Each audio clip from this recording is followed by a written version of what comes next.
मेरी शादी एक बूढ़े आदमी से करा दी गई। उसका एक जवान बेटा भी था। लेकिन शादी के बाद मेरा पति अलग कमरे में सोने चला जाता। मुझे बहुत अजीब लगता। फिर एक दिन मेरे पति के बेटे ने मुझे मिठाई लाकर खिला दी।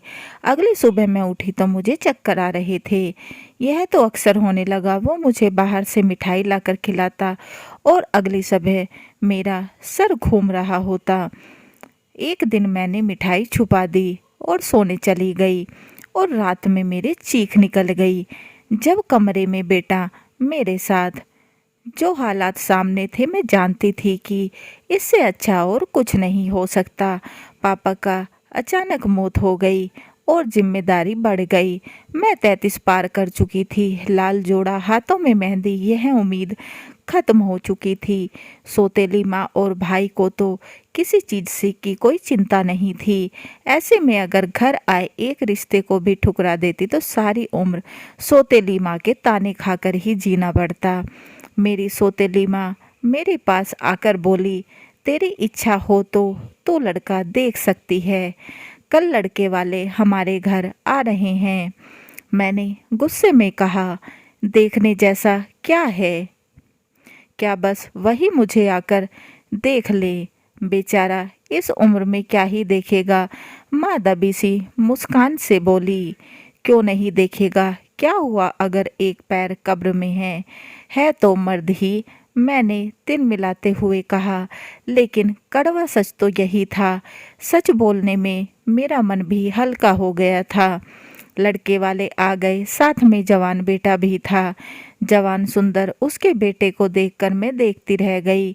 मैं भी एक औरत हूँ। मुझे जबरदस्ती एक अधेड़ उम्र के आदमी के साथ बांधा जा रहा था। लेकिन चाहत तो मेरी भी कुछ और ही थी। इसलिए शायद मेरी पहली नज़र उसके बेटे पर जाकर टिकी। पता तो यह भी चला था कि बच्चों ने ही पिता की दूसरी शादी के लिए उसे तैयार किया है। मेरी सौतेली माँ ने उनकी खूब आवभगत की। पहली पत्नी की मौत के बाद वो खुद को अकेला महसूस करता था, इसलिए दूसरी शादी को तुरंत तैयार हो गया। मर्द कितना भी खुद गर्ज होता है, पत्नी मरी तो नहीं की, परंतु दूसरी शादी करने निकल जाता है। वही औरतों से उम्मीद लगाई जाती है कि वो पूरा जीवन बस पति की याद में बिता दे। खैर, जल्दी ही मेरी शादी हो गई और मैं अपने ससुराल आ गई। वहाँ मुझे अपने सौतेले बेटे सागर से बात करना बहुत अच्छा लगता था। हमारी उम्र में भी ज़्यादा फर्क नहीं था। वो पूरा समय मुझे घर की सब बातें बताता रहता। मैं भी सागर से घुल मिल गई थी। समय ऐसे ही बीतता रहा और फिर एक दिन घर के सभी लोग एक रिश्तेदार के यहाँ गए हुए थे, बस मुझे छोड़कर। रात को मैं अपने कमरे में सोने की तैयारी कर रही थी कि तभी किसी ने दरवाज़ा खटखटाया। मैंने खिड़की से झांक कर देखा तो बाहर सागर खड़ा था। मैंने दरवाज़ा खोला तो वो तुरंत कमरे में आकर बेड पर लेट गया। मैंने पूछा, अरे अकेले आए हो? बाकी सब परिवार कहाँ है? सागर बोला, सब कल आएंगे। मेरी तबीयत ठीक नहीं लग रही थी, सर दर्द हो रहा था, इसलिए मैं वापस आ गया। मैं बाम लेकर उसके सर पर लगाने लगी। फिर धीरे धीरे मैंने महसूस किया उसके हाव भाव बदलने लगे। मेरे शरीर में भी एक अजीब सी सनसनी दौड़ गई। अचानक कुछ सोचकर मैंने अपना हाथ खींच लिया और भागकर दूसरे कमरे में चली गई। मेरी सांसें तेजी से चल रही थी। ये एक अजीब सा एहसास था, लेकिन मुझे मन पर एक बोझ सा लग रहा था। पता नहीं यह कौन सी राह है। मैंने भगवान की तरफ देखा और सोचा, पता पता नहीं प्रभु कैसी परीक्षा ले रहा है। पता नहीं सागर मेरे बारे में क्या सोचेगा और पति का सामना मैं किस मुंह से करूंगी। लेकिन एकाएक मेरी अंतरात्मा बोली, अरे बच्चे किसके बच्चे, और पति भी मिला तो बस नाम के लिए। सागर कोई मेरा बेटा तो है नहीं। मेरे अरमानों का खून हुआ है। मेरे सपने तोड़ दिए गए। मुझे एक मासूम कली की तरह बगैर खिले मुरझाने के लिए छोड़ दिया गया और मैं ही गुनहगार हूँ। मेरे मन में सवालों का बवंडर उठने लगा। अरे मैं क्या पाप कर रही हूँ? मुझे एक ऐसे अधेड़ आदमी के ऊपर थोप दिया गया जिसे मेरी किस्मत मानने को मजबूर किया गया। और वह एक मेरा पति जो पाप करके भी पुण्य कमा रहा है। उसका क्या? उसे बुढ़ापे में एक जवान पत्नी मिल गई, लेकिन मुझे क्या मिला? सिर्फ नाम के लिए माथे पर सिंदूर। कहने को मैं सागर की माँ थी, लेकिन मैंने मन में उस रिश्ते को कभी नहीं स्वीकारा। मैंने भी तय कर लिया, मेरे पति ने रिश्ता बस नाम का था। मेरा पति थका हुआ बाहर से आता और रोज बिस्तर पर लुढ़क जाता। ऐसे में जब मुझे सागर की निकटता मिलती तो मैं मन में खुशी का एहसास हुआ। अब तो किसी न किसी बहाने से उससे बातें करने लगी और सागर भी मेरे आसपास ही मंडराता रहता। मेरे पति के कहने पर ही सागर मुझे कभी कभी बाहर घुमाने भी ले जाया करता। वो कहते हैं ना, विनाश काले विपरीत बुद्धि। ऐसा ही कुछ मेरे साथ भी होने लगा। मेरा और सागर का स्पर्श भी बढ़ने लगा तो नियंत्रण भी कब रहता। मेरा मन भी मचल उठा। अब मेरा पति मुझे किसी बेकार वस्तु की तरह लग रहा था, जो मुझे अपनी दौलत के दम पर सामान की तरह सजाने के लिए घर में ले आया था। अब तो सागर की एक मुस्कान मेरे दिल को चीरते हुए चली जाती, लेकिन मेरे पति की नज़रों से यह सब ज़्यादा दिन छिप न सका।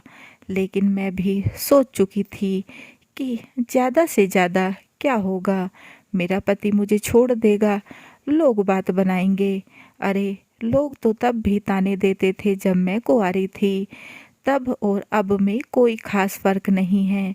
बंद कमरे से निकलकर सर झुकाए सागर बाहर जाने लगा। रुको, तुम कहीं नहीं जाओगे, मेरा पति चिल्लाते हुए बोला। लेकिन मैंने बचने और छिपने की बिल्कुल कोशिश नहीं की। वैसे भी कभी न कभी तो सच सामने आना ही था। तो मैं वहीं खड़ी रही। मेरा पति एकदम सागर से बोला, क्या तू इससे शादी करेगा? यह सुनकर सागर हक्का बक्का रह गया और मेरे पैरों तले से भी जमीन निकल गई। यह मेरा पति क्या कह रहा है? कहीं वो मेरे और सागर के मन की बात जानने के लिए तो यह सब नहीं कह रहा? सागर नीचे गर्दन किए खड़ा रहा तो मैं बोली, वो क्या जवाब देगा? जवाब मैं दूंगी। मेरे पति के लिए मेरे शब्द आग में घी की तरह काम कर रहे थे।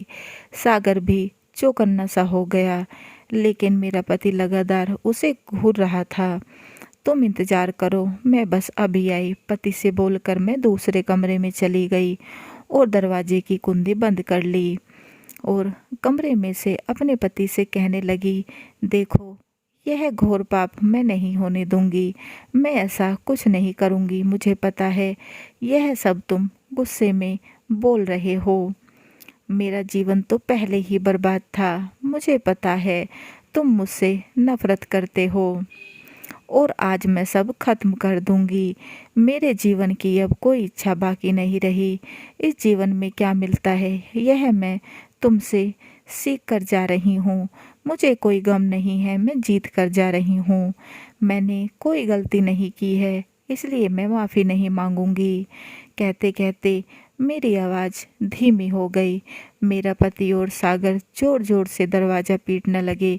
दरवाज़ा खोलो, दरवाज़ा खोलो, मेरा पति घबराते हुए चिल्लाने लगा। बहुत देर तक दरवाज़ा ना खुलने पर मेरे पति और सागर ने दरवाज़ा तोड़ दिया और अंदर का नज़ारा देख दोनों के होश उड़ गए। मैंने तो दुनिया से हमेशा के लिए विदा ले ली थी। मैं पंखे से लटकी हुई थी, लेकिन मुझे कोई पछतावा नहीं था। कहानी कैसी लगी कमेंट बॉक्स में ज़रूर बताएं और चैनल को लाइक एंड सब्सक्राइब करना ना भूलें एंड बेल आइकन को ज़रूर दबाएं ताकि ऐसी ही अच्छी अच्छी कहानियों के नोटिफिकेशन आपको मिलते रहें। And please guys support my channel. समाप्त।